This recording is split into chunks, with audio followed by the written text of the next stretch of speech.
Hey guys, welcome to another edition of the Detour Live, and we are live for the first time in a couple of episodes. And being live has its limitations, and of course, Johnny Trevorrow has not technical difficulties; he's stuck in traffic.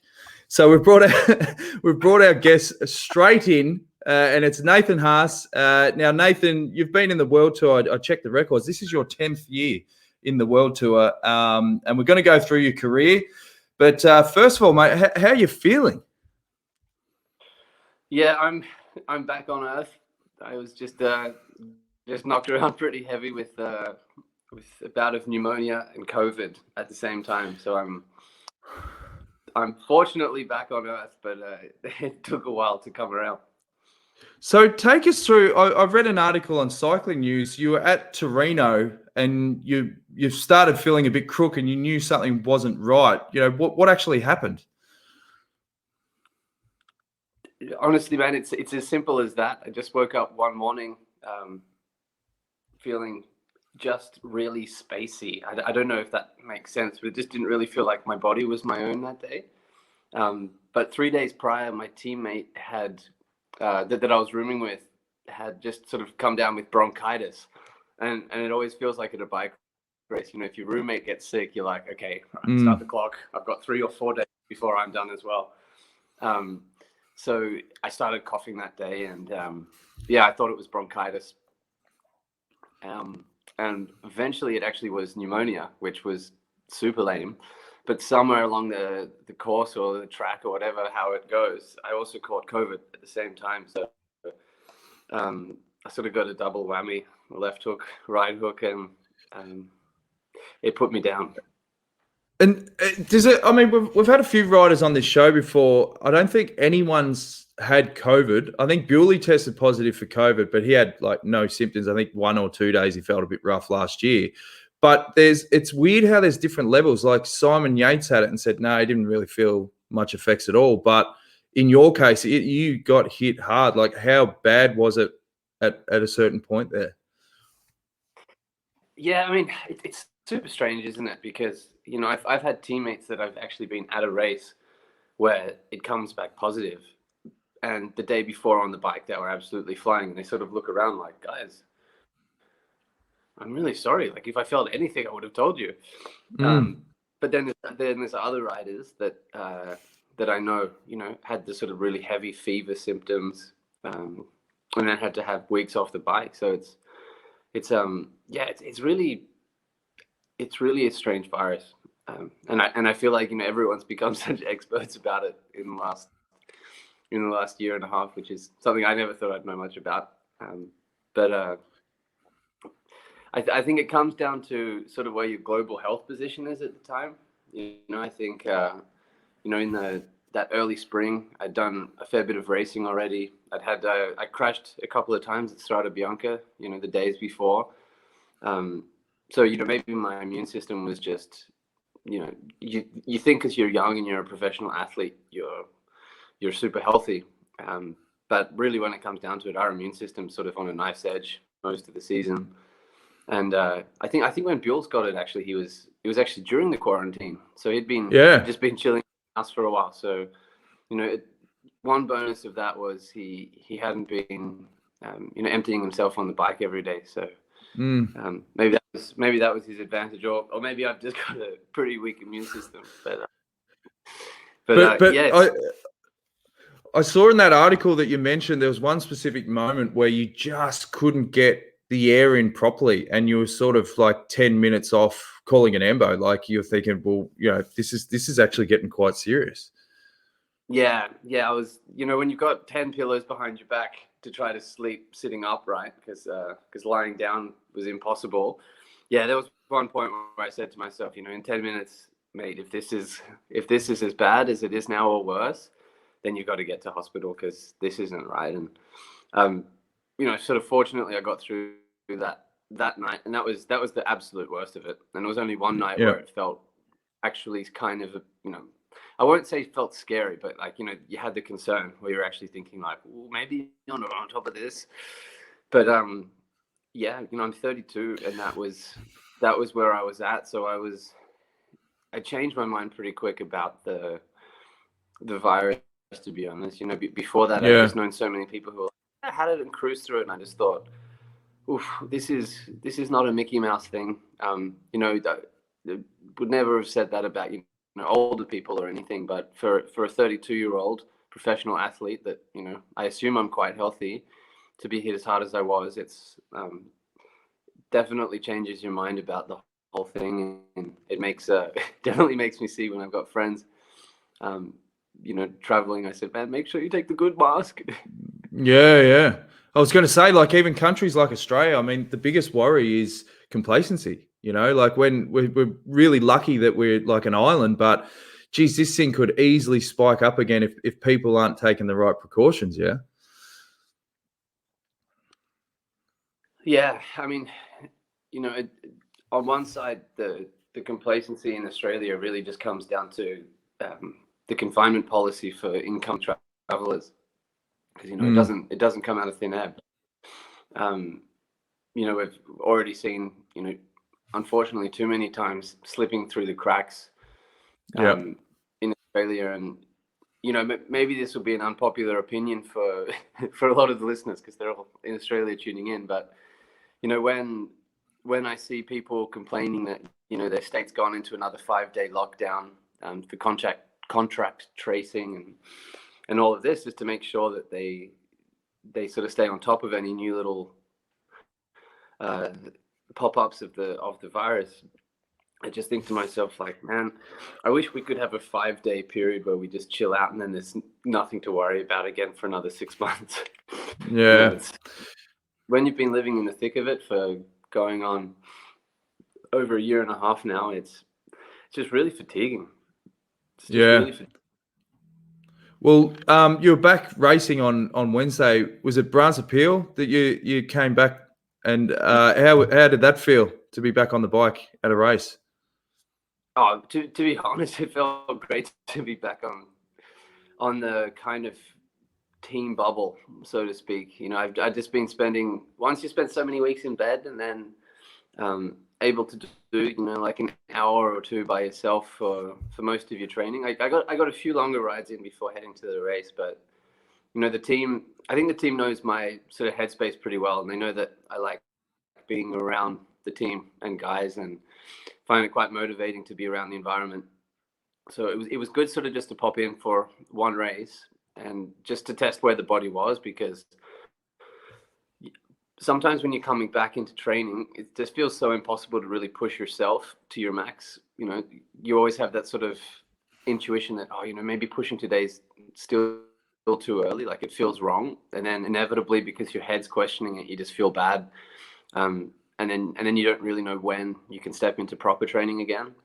So going to a race and having zero pressure from the team at the race, they literally just said, Nathan, if you make it 20 Ks in, that's great. If you make it to the end, that's great. We just want to see exactly where you are and at least get your head back into the game. Yeah. And I was actually super surprised how good I was. And then all of a sudden, just at 130 Ks into the race, like the endurance just fell just directly out from under me, and that was done. So I went to the bus, but before that, the nice feeling was that my breathing was good. I actually felt explosive. Like I didn't feel like I was chasing the peloton all day. So at least now we know that I can jump fully back into real training and start a proper build up now. So it was, to be honest, it was awesome to be back, even though it was a DNF and a shitty result. It was great to be back. And how does this shift your season now? Like, obviously, you would have had high hopes with the Ardennes. I mean, does it mean that you'll still be able to do them, but just not in sort of a leadership role, or what's the plan now? Yeah, I mean, it's always hard when you miss your goal races, not for any other reason, but they're just the ones that you tend to love. Your favorite races tend to be the ones that you do the best at. If you ask Yates brothers, they're probably going to say the Grand Tours are their favorite races, and that's what they're the best at. And if you ask Matt Heyman, he's going to talk about the Cobb Classics because they're the ones he's best at. So you kind of you lose two opportunities anytime you're not in form for your goal races, which is one, having a lot of fun because you do love it, but second of all, it tends to be what you were signed on the team to do to get results at that kind of racing. So it's, it is a bit frustrating on many fronts, but at the same time, I really hate being at my favorite races and being shit. I'd actually prefer to be at home training for a goal than just to turn up and know that I can be really good here, but I just don't have it in me right now. So fortunately the team's been really cool and calm and just said, Nathan, go home for 3 weeks, go build, and come back into the kind of fold when you're ready, and we'll reassess what goals we can kind of come up with at this point. Now, Johnny Trevorrow finally joins us. How are you, John? I'm going well, Daniel. Nathan, how are you, mate? Now you've jumped in and you've blocked his internet. I don't know well, there you go. Can you hear us, Hussey? Hi, Nathan. Oh, no. I can, man. No, hey, John, how are you, bro? I'm going well, mate. Jeez. Yeah, better than you, I think. Although you're obviously going okay because you did line up a couple of days ago. So I've missed everything. Yeah, so we've covered all the COVID stuff. So now, it's all done. We're talking about the team's been very supportive in Nathan's first race back. So we can keep moving forward on the run sheet. Johnny, can you catch up where you think we're at? Yeah, I'll just pull up. I actually had a lunch meeting with an old mate of yours, Nathan, Ronnie Reid. And Ron remembered very well your first Sun Tour. What's he up to? Yeah, you're really, really good. He's retired now, but he's just written a fantastic book, which we're talking about that. But yeah, he finally remembers that first Sun Tour when he did the big interview with you and predicted you might win it, and you proved him right.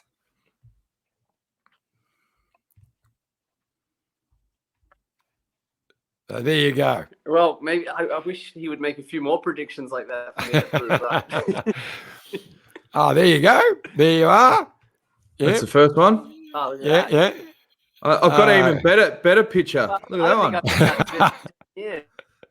Oh God. Is that you and Steele? I think it was you and Steele. Right, already in a hazmat suit. Hey, Hussey, I might have to call it. Do you want to try re-logging on your laptop and try the link there, because we're just having a few internet dramas trying to get the connection right, and then I reckon that might fix it. So if you rejoin the program with that link, then we'll get you back on your lappy, and that should make a difference with the show. I'll just pass time with Johnny. Cool. All right, mate. So, Johnny, just to fill you in, yeah, it was obviously a pretty full-on experience for Hussey with the COVID. The thing I took out of that Cycling News article was just at one point there, I was 10 minutes away from calling the ambulance, because it felt like, someone was standing on his chest and just sucking the air. And then we talked about, obviously, with Simon Yates and how it didn't affect certain riders. But I suppose it begs the question, you're in the middle of the pandemic, you're still doing these races, but it still gets through. Like, it doesn't matter what sort of policies you have. Interesting, isn't it? Yeah. Well, I've just had an hour and a half in the car, and the whole conversation has been on, the AstraZeneca vaccine, whether you should have it, whether not, and all of the incidents. And here we are in a country that's virtually, we haven't got any issues. You can just imagine what it's like over in Europe, where countries going back into lockdown, and I see Japan's just going into their fourth wave. So it's pretty horrific, really. Yeah. Now, one thing we'll talk about with Nathan when he gets back is it's contract year for him, and there seems to be a big trend with teams, this obsession now with the best young riders.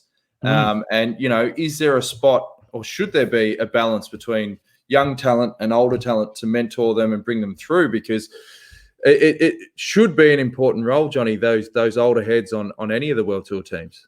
Oh, of course. I think people are just, knee-jerk reaction on a lot of that sort of stuff at the moment because they're realising that their big contracts have been with the experienced guys. And now suddenly, there's these youngsters getting offered these amazing deals. But that really has to be tempered with experience. Yeah, they haven't got it, You look at some of the youngsters who are just signing up. They need that experience. Okay, they're good at the pointy end, but they can't just rely on great sports directors to look after them. They need experienced guys in the peloton with them.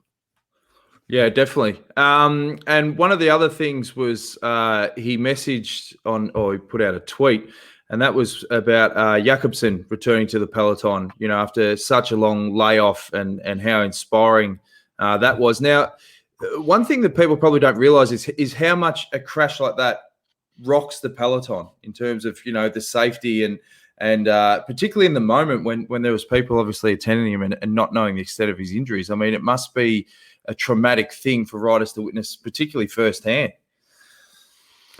Look, it's traumatic for everyone, not just the guy who has the accident, as you say. And it was great to see him back in the Tour of Turkey, which, we've noticed that Cav's managed to get 3 wins in a row. Pretty amazing for someone who hadn't won in a couple of years. And the nice part was that there was that big crash on the stage, not for last, where in the last 200 metres, bike riders went down everywhere. And he stopped to check on one of the guys who was said to be the worst hurt in the accident and talked with him. So, yeah, it was pretty special.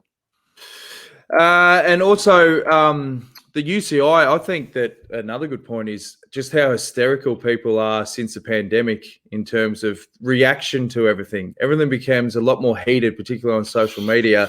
And the latest one about the Biddens, I mean, it's really blown up. What's your take on it, Johnny? Oh, well, look, there's no doubt they've got some issues with rubbish being outside those areas. And if it's throwing rubbish, fair enough, but when you're throwing a bin to the kids, it's just ridiculous.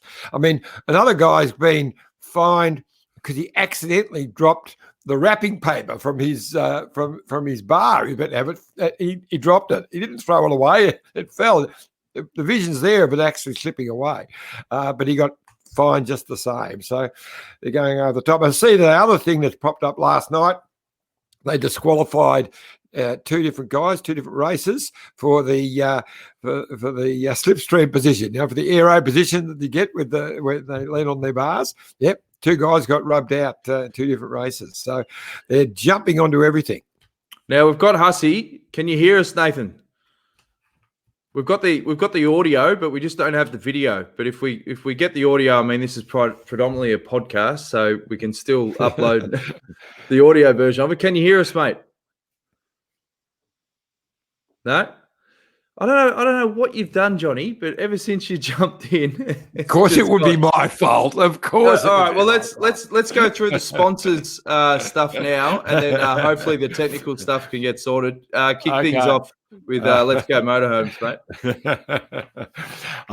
Yes. Let's Go Motorhomes. Why not holiday in Australia's best motorhomes and campers? I love helping people have incredible holidays. One of Australia's leading motorhome and camper van rental companies. They've got vehicles to suit all types of travellers for all kinds of adventures, and you can be sure that they'll go the extra mile to make your road trip the best time ever. We'll have to ask Nathan when he comes back on where he would go with his Let's Go motorhome. But the thing is about Let's Go, they plan the whole trip for you. I mean, if you just say roughly a direction you've got to go, they'll come up with all the best camps, free site camps or caravan parks to come and stay in and help you plan your whole trip. So they're wonderful people. So give Andrew a call, Let's Go Motorhome, and he'll look after you. And Jayco Caravans, Johnny. Well, Jayco Caravans, I mean, isn't it funny that all the Let's Go motorhomes are Jayco? There you go. Amazing coincidence, mate. Amazing. But, we know that caravanning has just taken off. It's one of the real strong things that's come out of this pandemic. And Jayco has something like 10,000 back orders. But if you wanted to buy a caravan, you would go to a Jayco. But if you're going to buy a caravan and you're interested in cycling, well, where else would you go? We've got dealers all around Australia and the best range of caravans to select from. So jump on there onto jayco.com.au and have a look at their wonderful range. And talking about best range, Mitchelton Wines, what a range. Well, there is a range. There's a range just behind them. The Strathbogie Mountains in the background. Fantastic cycling around there. We used to have a regular Green Edge ride starting from Mitchelton and up into the Strathbogies. But it's one of Australia's favourite wineries and a place of escape. Experience the history, the beauty and the serenity of the Goulburn Valley at your own pace. Look out over the vineyards from the iconic tower, staying at the new hotel, relaxing by the pool, recharging in the day spa, exploring the seasonal menu at the Muse, or stopping by the Providore and touring their fantastic cellars and tasting their signature wines. You can recharge by the day and relax by night in the fantastic spa, and where you can quiet the mind, unwind the body, and rediscover your balance in a setting of peace and harmony. Mitchelton has become, as you can see there, known as an amazing venue for weddings and that special function. So it offers unique spaces. You can get married out in the open. We've got a wonderful area there right by the Goulburn River, or you can go inside underneath the amazing tower.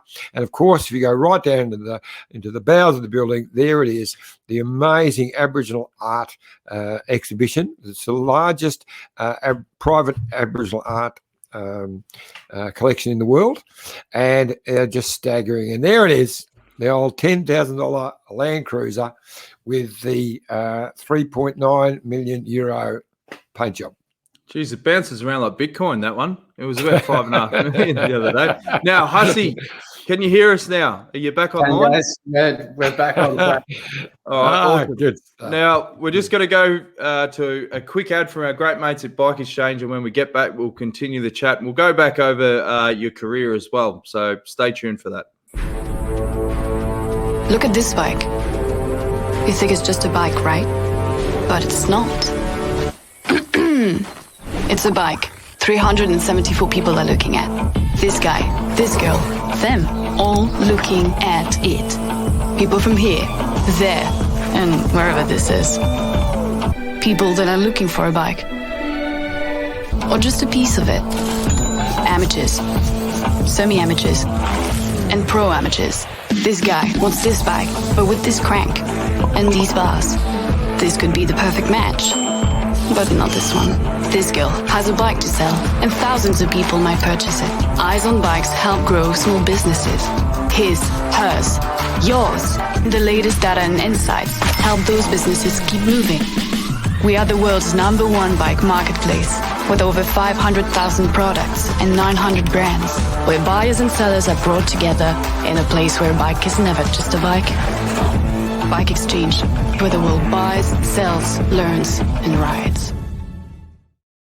All right, before we get back into it, we've had a couple of comments. Of course, Wendy Superfan, hi Dan and John. Hi Nathan, g'day Wendy.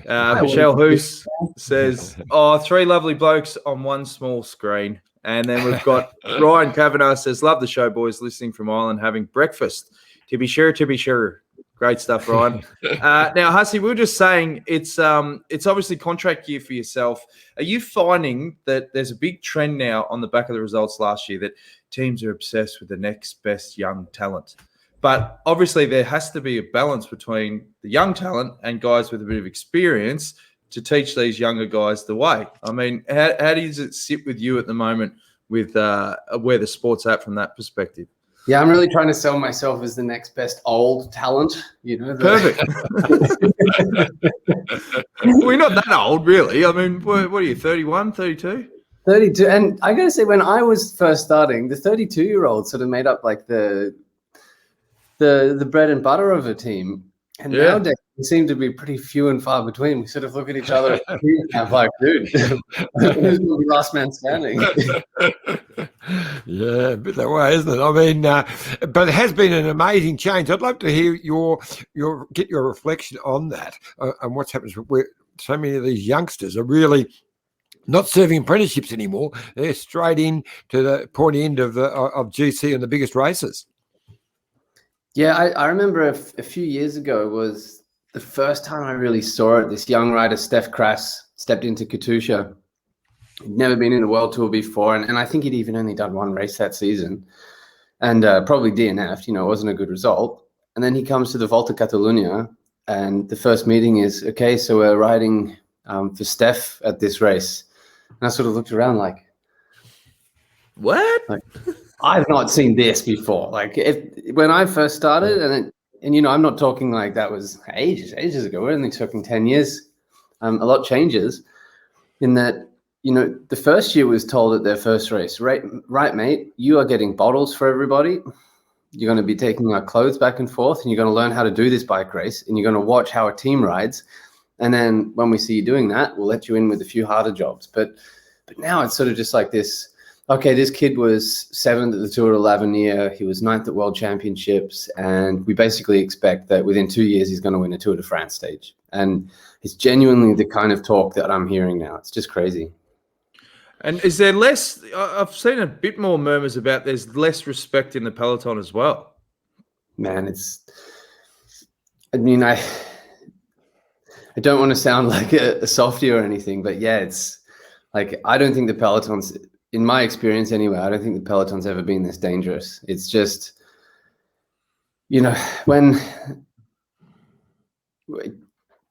for what I think it's worth, if you see a team coming through and you know that they've got Greg Van Avermaet on the wheel, you kind of give them a little bit of respect, even for the people working for Greg, because you're thinking, well, that's going to be one of the major movers and shakers of this race, and racing is about having the right guys in the final. It's not saying everyone's not doing their best, but we also got to be realistic at the end of a 250K classic. Who's going to be there? Who's got the legs? But now even Greg Van Avermaet can't get through unless he puts up a big fight. And not saying it's a good or a bad thing. It's just an observation, but cycling's definitely changed, especially in the last 2-3 years. I think it for me feels like a whole different sport. And I think this is where the older guys are actually having trouble, is that if we don't adapt, we kind of die. And, if we rest on our laurels, we just rust. And that's where guys are actually, I think, finding themselves more in trouble than not. It's not that the fact that it's our age or that we can't physically do things. It's that we're stuck in where cycling was in 2015. And these new guys have come in and actually created a whole new different version of the World Tour. I was talking to Iffy off air before, and you tweeted recently about the return of Fabio Jakobsen. Obviously, that was quite a traumatic incident for, not just people that were there, but I think the entire sport. How much of a defining moment do you think that was, and that incident, for the sport actually saying, right, enough's enough, in terms of just the basics around safety and really the education to what needs to happen? I don't know, man. My fear is that it's going to be like one of these school shootings in the US. We always think when we see that, all right, this is the end of guns in America. They're going to make some changes. And then, there's a lot of talk, there's a lot of hoo-ha, and maybe there's one little restriction made. But I was thinking things are moving really in the right direction. Like, if you see at the Flanders Classics now, we've got these plastic barriers with no feet that are super well connected. And you've got these traffic island lights now that make noise, and the padding that they're putting around the races in these Belgian races really is this, like, it's world class, and it should be the standard. And I get excited and I start thinking that we've taken 10 steps forward. Like, I would say a Newtonian leap in safety in cycling. So first of all, hats off to the Flanders Classics. Like, thank you. Every rider feels so much better about it, and we really appreciate it. But then all of a sudden I see that race in Turkey, and the crash at 100 meters, they don't even have plastic guards on the fence. It's just a flag. So, where are the poor riders going to go? They're just going into metal bars with metal feet. And that would sort of seem to make sense to me if there were barriers at 2Ks, 3Ks to go that just had flags on it with sponsorship. But, in the last 150 meters, if you don't have plastic boards, what do they think is going to happen when we hit it? It can turn on from being something where we kind of scrape the barrier and push through, or if it doesn't have a plastic board on it, of course we're going to crash, and of course there's going to be a massive pileup, and then guys are going to go to hospital, and it's just not really what we sign up to do. I think that crash really messed me up, the one behind Groenewegen and Jacobsen. Like it honestly took me quite a while to get back into finals and actually be thinking about a result as much of just having your hands constantly on the brakes, ready to stop. When I saw Jacobsen lying on the ground, like it definitely was somebody who I thought had passed away. I've never seen anything like it in my life. And I'm actually really, really close with the two doctors that were on scene, Doug van Islander and Dirk Tenner. And Dirk Tenner is like an emergency surgeon. So he had to perform a few things that he said he's never had to do outside of an operating room in his life. And Dag as well, an incredible doctor, was just saying that, they had to pull out every trick in the book. And even then they just got lucky. So, when you hear these kind of stories, you start to realize just how heavy the whole, the risk is that we take. We know that there's risk, right? And there's risk in everything we do. I think sometimes walking around Melbourne with the trams, that seems pretty dangerous to me. But when it comes down to something as simple as, I'm a rider, so, I think organizing races and organizing barriers seems simple. Maybe it's not. Maybe it's a lot harder than I think it is, but it's it's certainly something that we all get really just frustrated seeing. And then when you have to have a photo like Jacobsen showing more class than anyone in cycling ever, going up to the poor kid from the African Wildlife Foundation team. Sorry, I've forgotten his name already, but you see so much class on a guy like that, but at the same time, I was almost heartbroken that Jacobsen had to see almost a little bit of history repeating. And I'm sure that he's been making great strides in his confidence all week coming back. And I'm sure in a big way that kind of set him back again, seeing that. It's interesting hearing your reflections on all of that, Nathan, especially the 10 steps forward with what they're doing at the Flanders Classics. And look, it's going to take a while. Races all around the world, they're not all going to have the budgets to be able to implement, as good a finish. And I actually feel for Groenewegen a little bit in that his was a move that sprinters do. I mean, okay, maybe a fraction over the top. The biggest problem wasn't Groenewegen's move. It was the lack of barricade. I mean, there wasn't even a barricade where Jacobsen went through. He crashed through because there wasn't one there, and straight into the other infrastructure. I mean, it was just really on a downhill section, which was enticing even higher speed than normal. You're doing probably an extra 10k an hour. I mean, it was all of the. We put on 58 chain rings that morning because we know the final.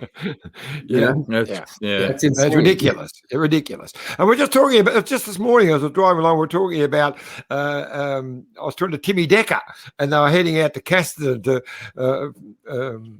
where there's a bike race. They've been at a training camp with the trackies, and he said, "Oh, I'm sure you'll be on the honour roll at Castor. They used to have this great 50." I said, "Look, I can remember standing there watching the finish one time because I punctured, and Graham McVilly hooked Laurie Venn 50 metres to go into a parked car. There were no barricades. The barricades were the cars, and he went straight into a parked car.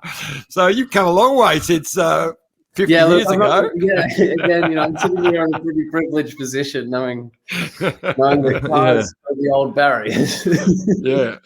Well, let's lighten the mood a bit. We'll go way back to the beginning. Obviously, we mentioned before the breakthrough Sun Tour victory back in 2011. You went on to win the Japan Cup that year, but can you take us through the moment that you knew you were going to make the step to the World Tour?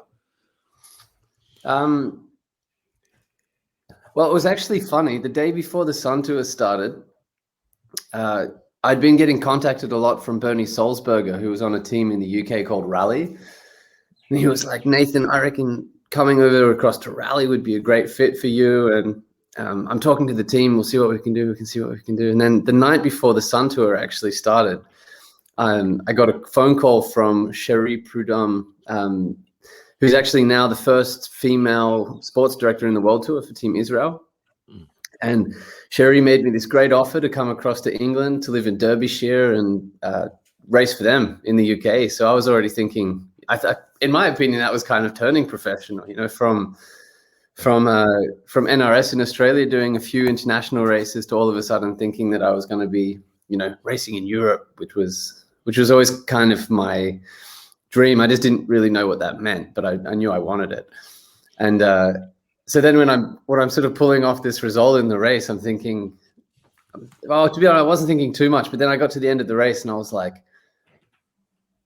shit, like I reckon there's a chance here that I actually might get, a bigger team wanting to sign me. But at that point, I'd actually agreed to being on Rally. So in my mind, I was like, oh, whatever happens, I'm riding for Rally because I want to be true to my word. And then to Cherie's credit, she gave me a phone call that night. She's like, hey, Nathan, that was amazing. That was so cool. And I was like, yeah, I didn't expect to win. I always wanted to, but I didn't expect to. And then she's like, well, just so you know, I already expect that you're going to find a bigger team. And if you do, feel free to go. I'm not going to hold you to it. So it was really after that phone call is when my mind switched to, wow, maybe I actually could be on a bigger team. And then quite a few World Tour offers came in basically the next day. And then when I went and won Japan Cup, then quite a few more ended up coming in.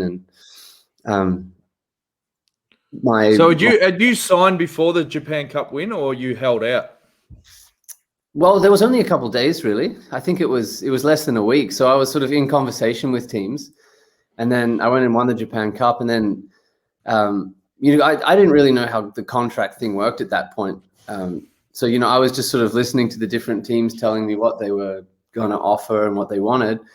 And then I was just, next thing I was on a plane to Japan because, you go 3 days before the race. And then I won the race, and then all of a sudden they were coming on with a little bit more pressure for me to sign with them. And actually I went to the team that gave me the lowest offer of all. Some of the teams were offering 2-3 times the amount of money that Garmin was. And they're all saying, okay, so you'll either do the Giro or the Vuelta. And yeah, I think we've got this plan for you where we're going to put you in all these big races. And I'm sitting there going, holy shit. Like, I've never even raced a bike in Europe. Like, what the fuck are they talking about? The fucking Giro? Yeah. Sorry, maybe I shouldn't swear on live here, but that's how I was thinking. Mate. That's fine. That's how we roll. Yeah.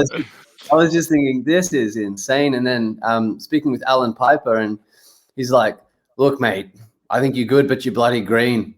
You're bloody green. We're going to put you in the smallest races to start with, and we're going to dip your toe for 1 week in a World Tour race, and then we're going to take you out for a couple of months. And for sure, we won't put you into a Grand Tour, and we're going to put you over in the races in America, like California, Utah, Colorado, where the roads are big. You can actually learn how to race as a World Tour rider before coming in and just getting your head kicked in.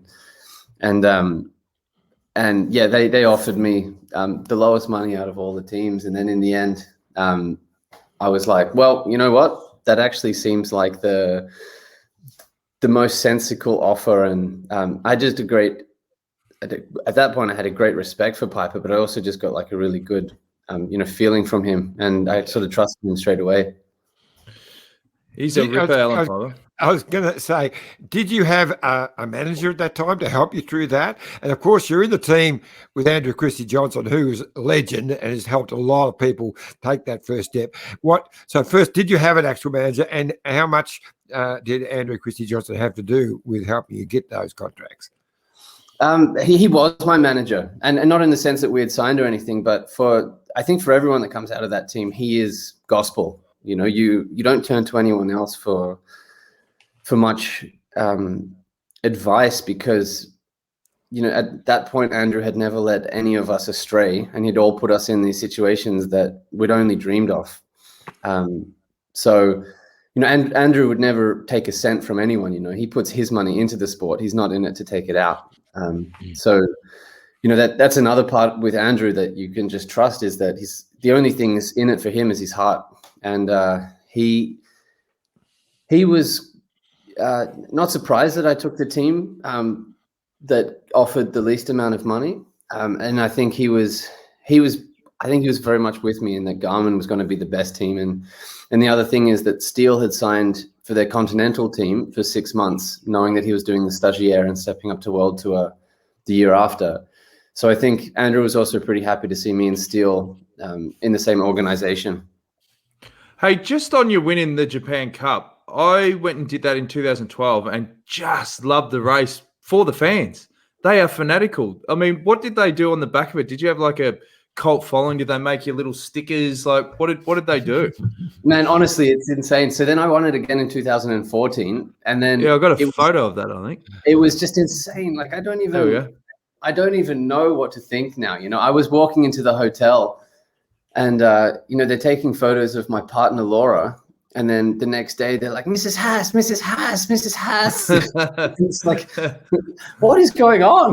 Like this, it was mad, and just the amount of gifts that you get given to your room. People come up to your room and they give you gifts and they give you photos of you with them, 4 years ago at the last victory, and you're like, I mean, this is just odd, but I think easily and safe to say, and this is nothing on your crowds down at Bankroots here, John, but the Japan crowd is the best in the world, and I don't even know if they really know what's going on in the race. They're just there having the best time on the side of the road. They're just dressed up. They're wearing the craziest things. And I think one thing I'll say about Japanese fans is that I feel like they genuinely love the character behind the athlete more than they love the actual physical performance, because they don't just go up to the biggest rider in a team. They literally go to every, and they just absolutely love the fact that we're in their country racing a bike, and they make us feel so welcome, don't they, Jonesy?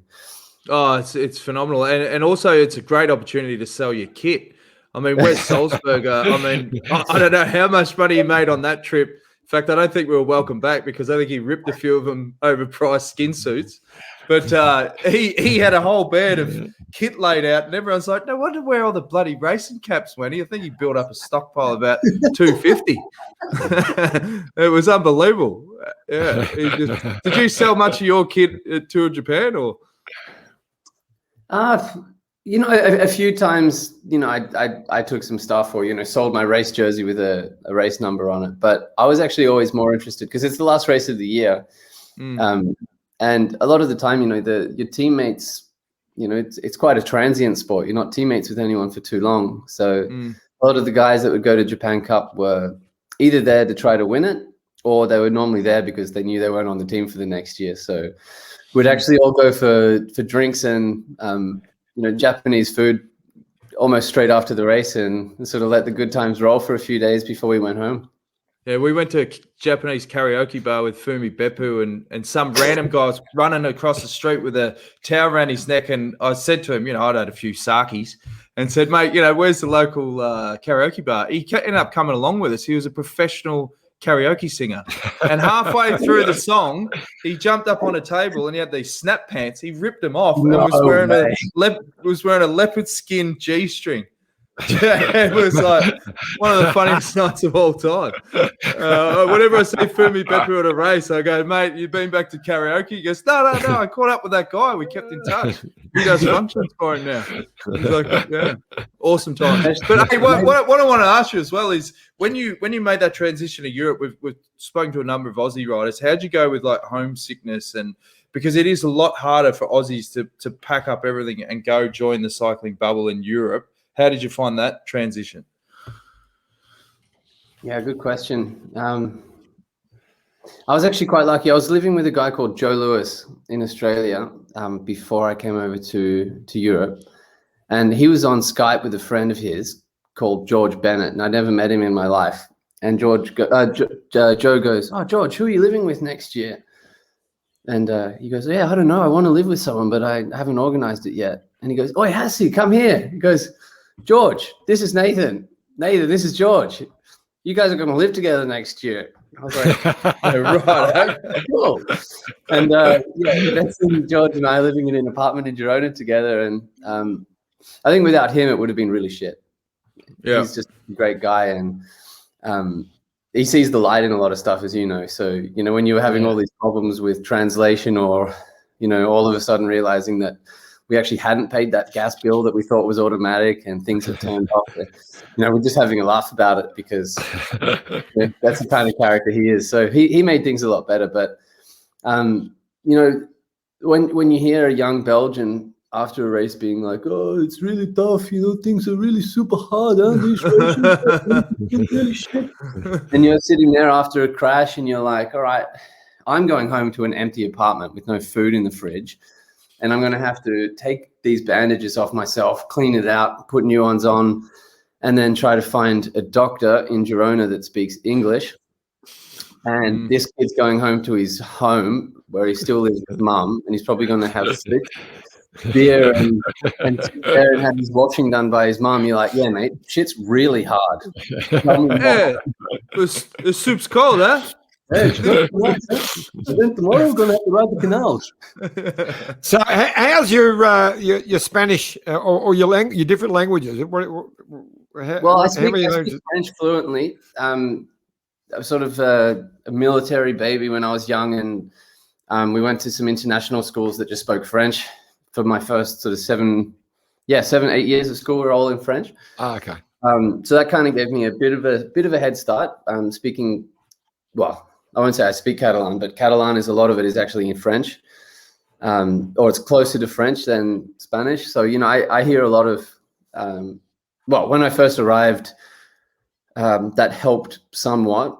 But yeah, I've got a kind of working level of Catalan now, but definitely not as fluent as my French or English. But it's the funny thing is, compared to 10 years ago, the city now has become so Anglified. If I don't know if that's a word, but that's really is. All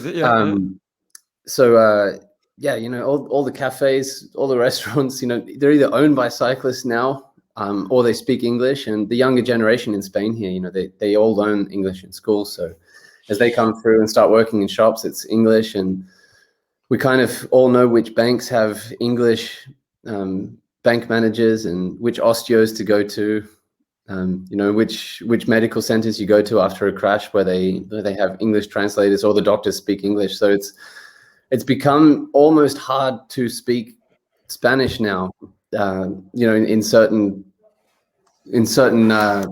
fields of life, just because the area has become so attuned and accustomed to I guess you could call it the business of keeping cyclists on the road. It's definitely is good business here to speak English. Yeah, I really struggled to learn Spanish when I was there, mainly because I just couldn't be stuffed. But I mean, the thing with Girona is like anything goes. Like, I think the last proper catch up we had, we let go about €400 fireworks with Steel von Hoff at the top of that old mountain, and we almost burnt the joint down. We just let them go into the villages. But I mean, things like the fire festival and that was just one day where you can buy fireworks, and these are proper blow your leg off if they mate they don't eject. Yeah, skyrockets. Like there's a kilo of some explosive on a stick, and the stick is flimsy. You're just thinking like, this is not safe. I shouldn't be doing this. No. But do you Happy's leg off in that video you did, didn't you? Yeah. Bewley, if he didn't move, he was sitting on the park bench, and if he didn't move, it would have been hard to explain to management. I've just blown Bewley's legs off, but it was an accident. It was for a video. It was worth it. yeah. Think of the publicity, Jared. But do you enjoy Girona more so now with the influx, or do you think it was at its peak? In those sort of 2012 to 2015 days when it was sort of still a bit of a hidden gem. Well, since 2015, I've been living up in Andorra mostly. So Girona's sort of my, second place over here now. It's sort of where I go in between races when I don't have too many days, or if the weather's bad up on the top. But that's sort of part of why I prefer spending time up in Andorra. Is it's just changed so much now, and the cyclotourism has. In a good way, but just in some other challenging ways, it's definitely taken over the city, and having a coffee sometimes without having a conversation is quite a hard thing. Sometimes you just want to be an introvert and, start your morning and head off on a bike ride without having someone ask you to come along. But that's also a nice thing too. It's nice that the cycling world has sort of made Girona this big bubble and community. And I think that's a beautiful thing. But it's changed a lot, mate. So where are you now? Are you in Girona? I'm just in Girona. I'm just here for a couple of days. It doesn't look like the weather's good here either. I'm just looking out the window. It looks like it. I think it looks like a bit of a toilet all over Europe right now. What's your next race? So the team's giving me 3 weeks to kind of get my shit together now. Now that we know I'm actually healthy and not feeling like a broken unit, I'll have to go get some endurance again, and then I'll be coming back with the Tour of Dunkirk, and then Trobro-Lyon, which is the kind of gravel race in France, where you win. Actually, the winner wins a small piglet, like a live piglet. So really, I'm kind of aiming for that. Look, we've had you for we're almost pushing now, and you've probably got things on. But I actually do have to head off, guy. I would love to stay for longer, but I actually got to get my day. I do have to ask you one question, mate. It's a question I ask everyone. There's two things, but the Bay Crits. Now you brought it up, not me. Here we go. Nathan was a very much not just a part of the Bay Crits. He rode many of them, but he used to go out of his way to bring a whole team over with him. And actually, the last Bay Crits we had, his mate Marco Heller won it, yeah. And he rode well the other week. And I was listening to the commentary, and they were talking about his great win in the Bay Crits. And I thought, well, there you go. Yeah, there we are. We put you on the stage. So we're going to have you back next year. We're hoping the Bay Crits are going to be back. Are you going to be back for the Bay Crits, mate?